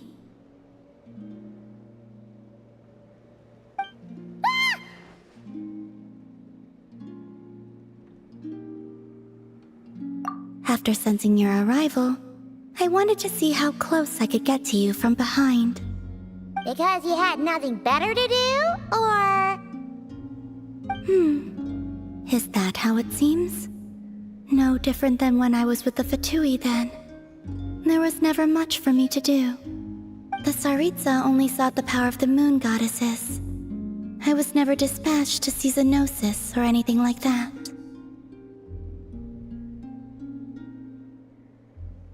Take walks, watch the moon, sometimes sing. But I came to do that last one less and less after Sandrone forbade it. She didn't like your singing? No, she praised it actually. But I had only recently joined the Fatui then, and she said my singing set the others on edge. Because, for those not in the know, it seemed like I was about to use some sort of power. Oh, huh. Paimon can sort of understand that. Oh, and there was another reason. She said she did most of her research at night, so if I sang during the day, it would disturb her attempts to catch up on sleep.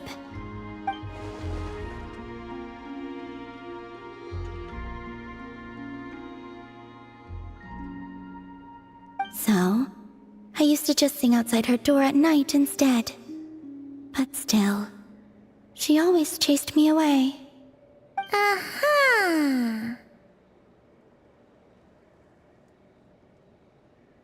Get along?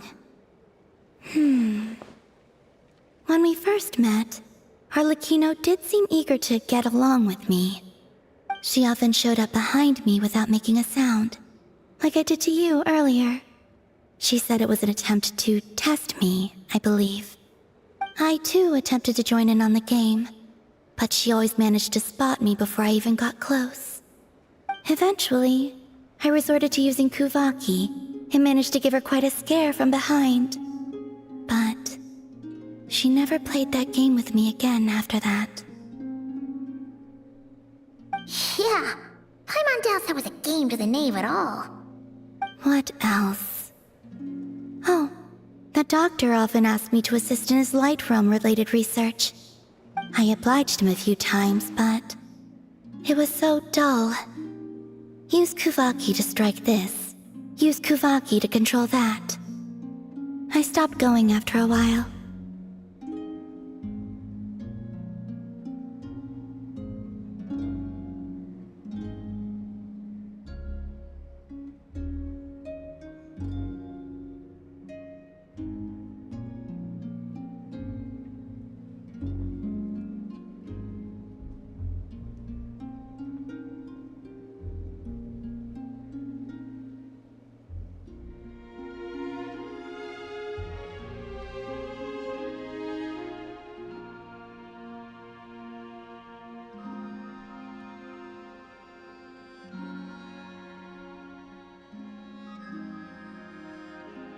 Yes. Even though I've run away from home, I do have some fond memories of it all the same. Arlecchino and Sandrone treated me quite well, along with...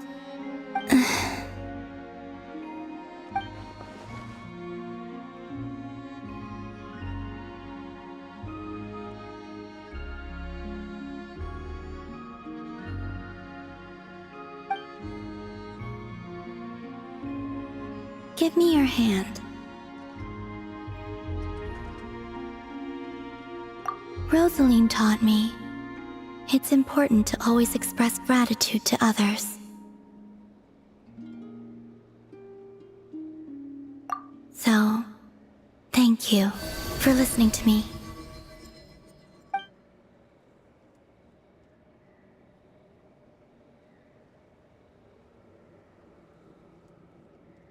I believe that's enough for today. Whoa, that was sudden.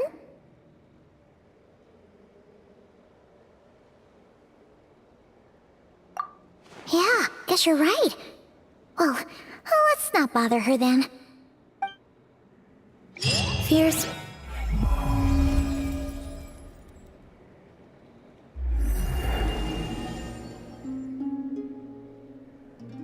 Until a curious bird rode the wild gale into the heart of the storm. As it turned out, the roiling waves were caused by the snoring of a giant whale. And so the bird told the whale a tale of peaceful slumber, and from then on, the great sea was quiet.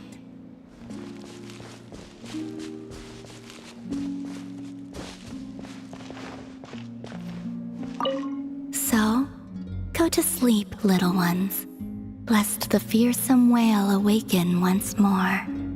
Kuhenki are an energetic bunch. Lulling them to sleep is no easy task.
Little Chard, I think you're getting smarter.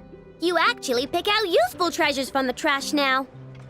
I'm 1,000 times smarter than you. Oops, I was wrong. It's your arrogance that's been skyrocketing. Maybe I should take that flower back. Looks like someone is getting a bit too big for their britches. I won't let you! And it's not a flower. Yeah it is. It's the one I put on you last time. Well, I won't let you take it. Why? Because it makes me smart.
wind knows me.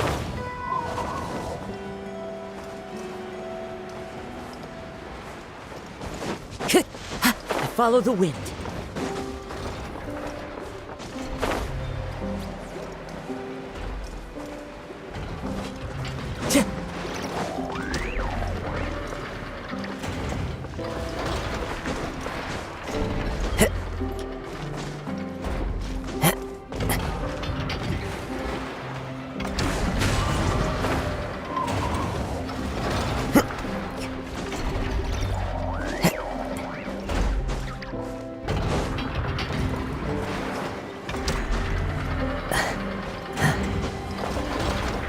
Into the wind.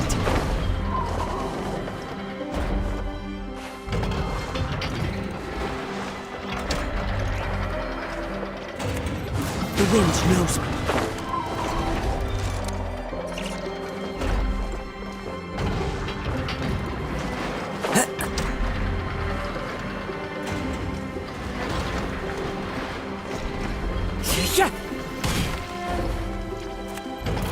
Time to go.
Follow the wind.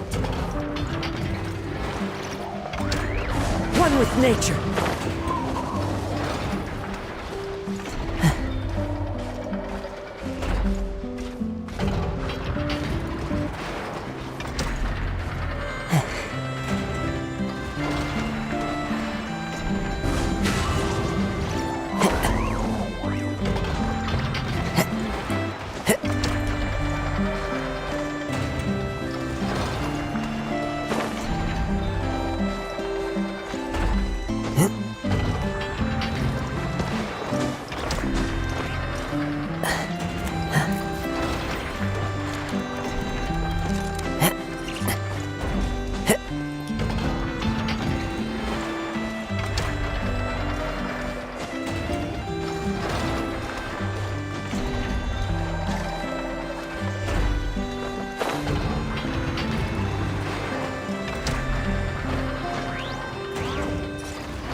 The wind knows me.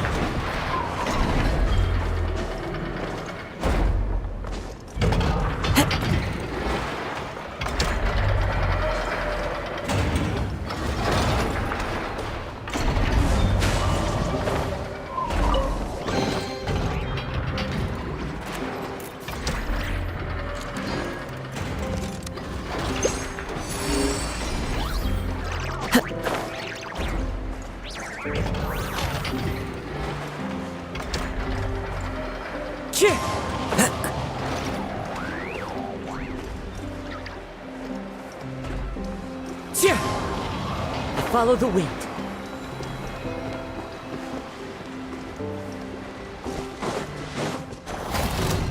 Time to go.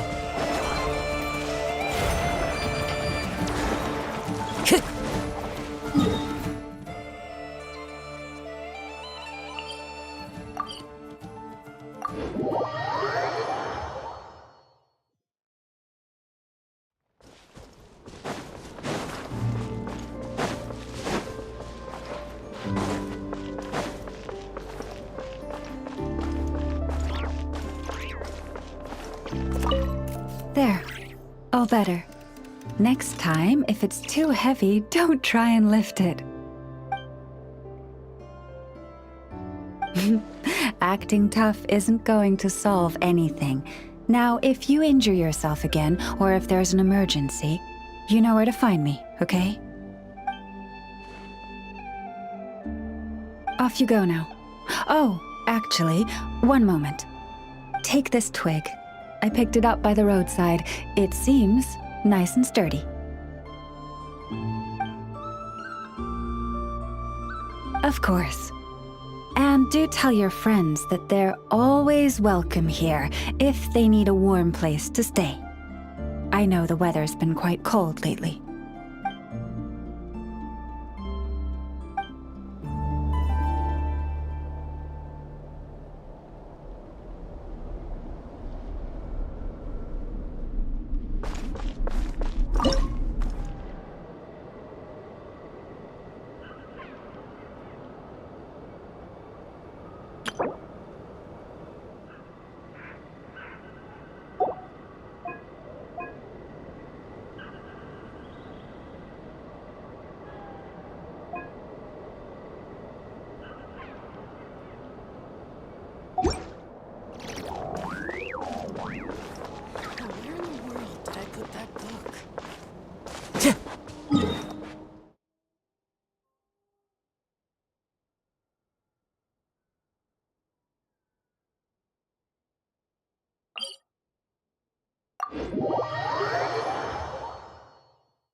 Time to go.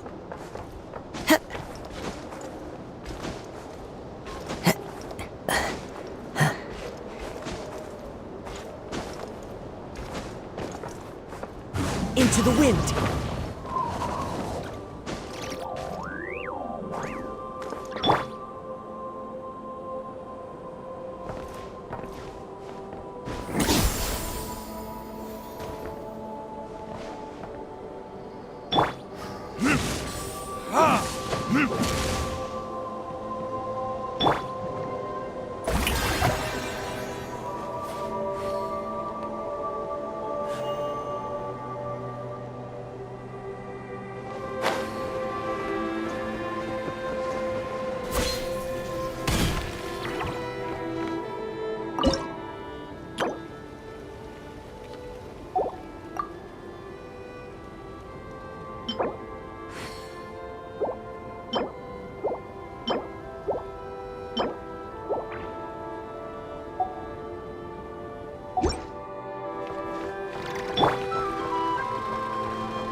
Huh? That's not the price we agreed on. What do you think you're playing at?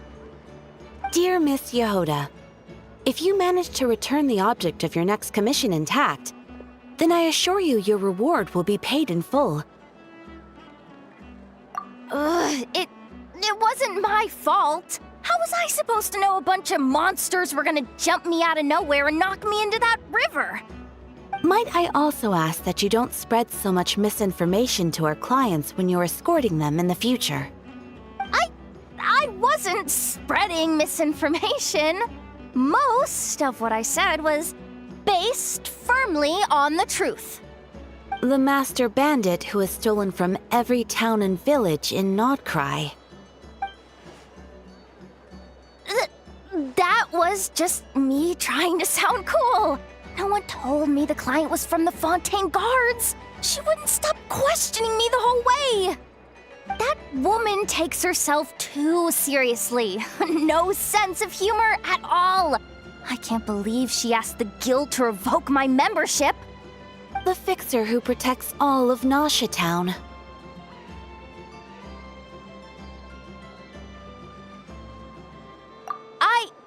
I was talking about Boss Neff.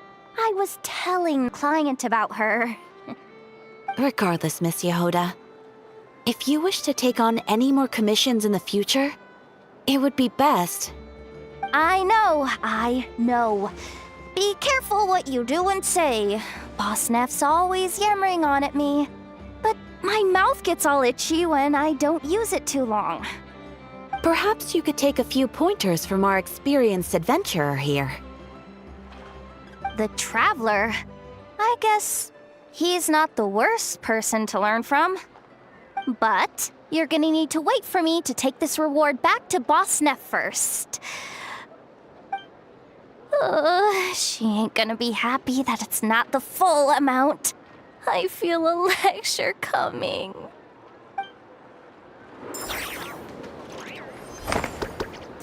Ad Astra Abyssal.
Is this an answer from this world?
Imagine, if you can believe it, a whole other world within this universe.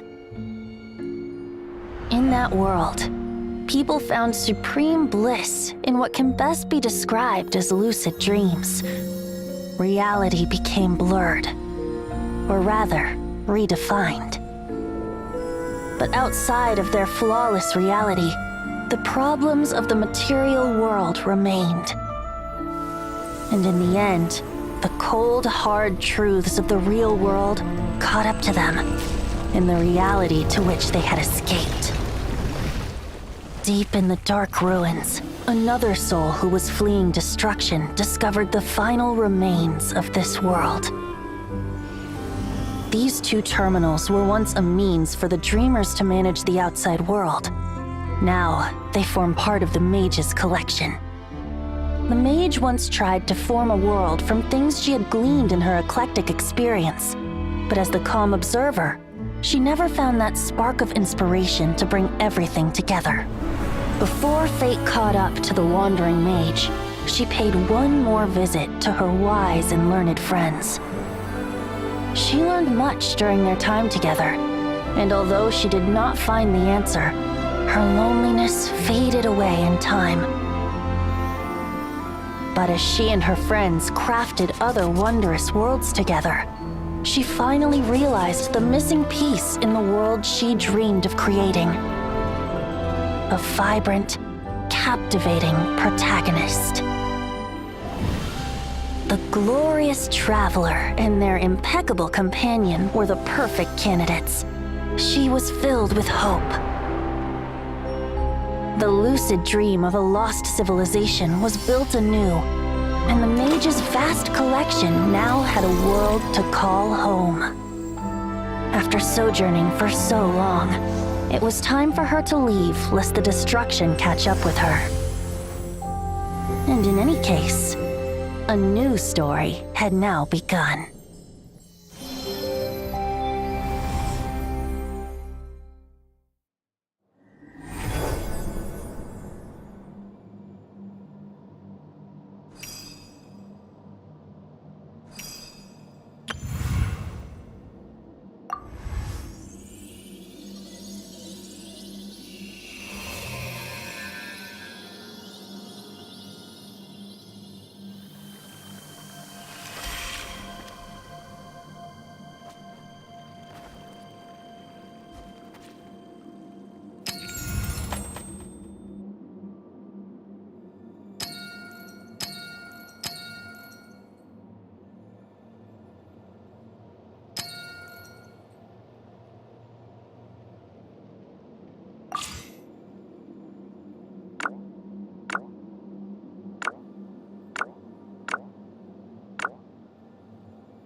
Sincerest greetings, Traveler in Paimon. Sincerest greetings, Traveler in Paimon. Sincerest greetings, Traveler in Paimon. Sincerest greetings, Traveler in Paimon. Sincerest greetings, Traveler in Paimon. Sincerest greetings, Traveler in Paimon. Sincerest greetings, Traveler in Paimon.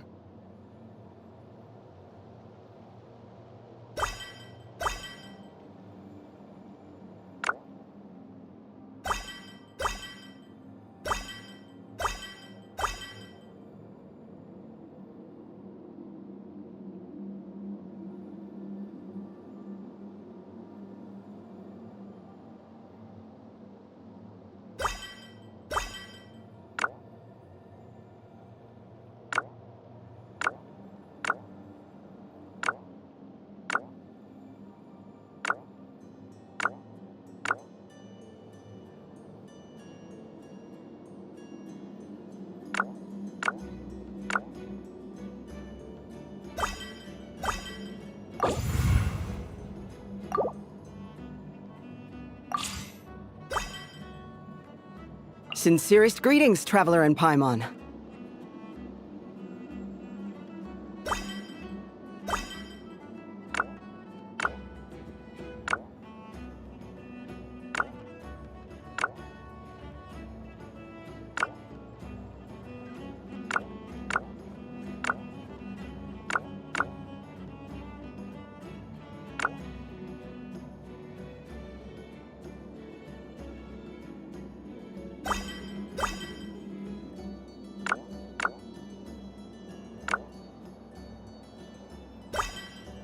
Sincerest greetings, Traveler in Paimon. Sincerest greetings, Traveler in Paimon.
Sincerest greetings, traveler in Paimon. Sincerest greetings, traveler in Paimon.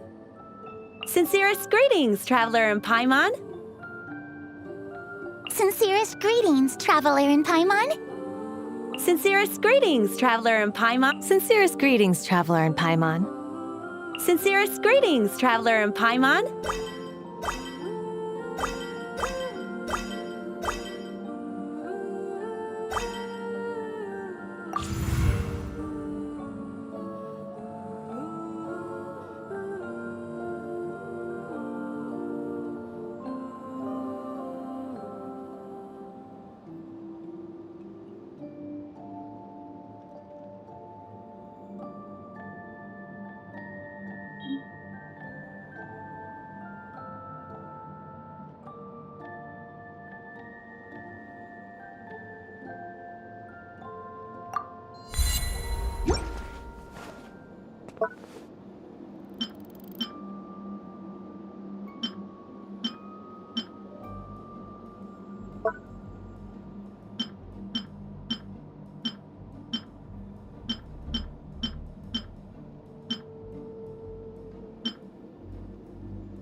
Really bring the Knights of Favonius with you next time.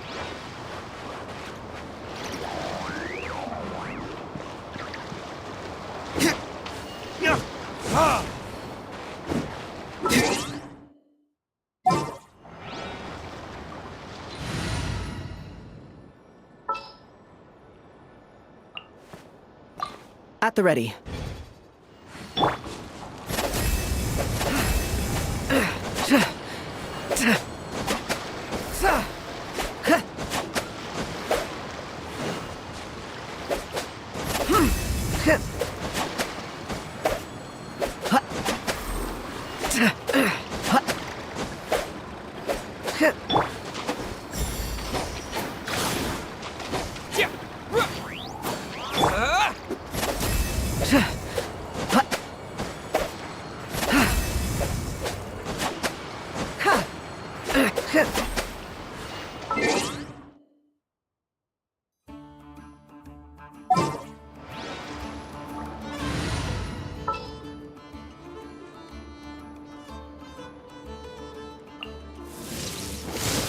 The campaign begins.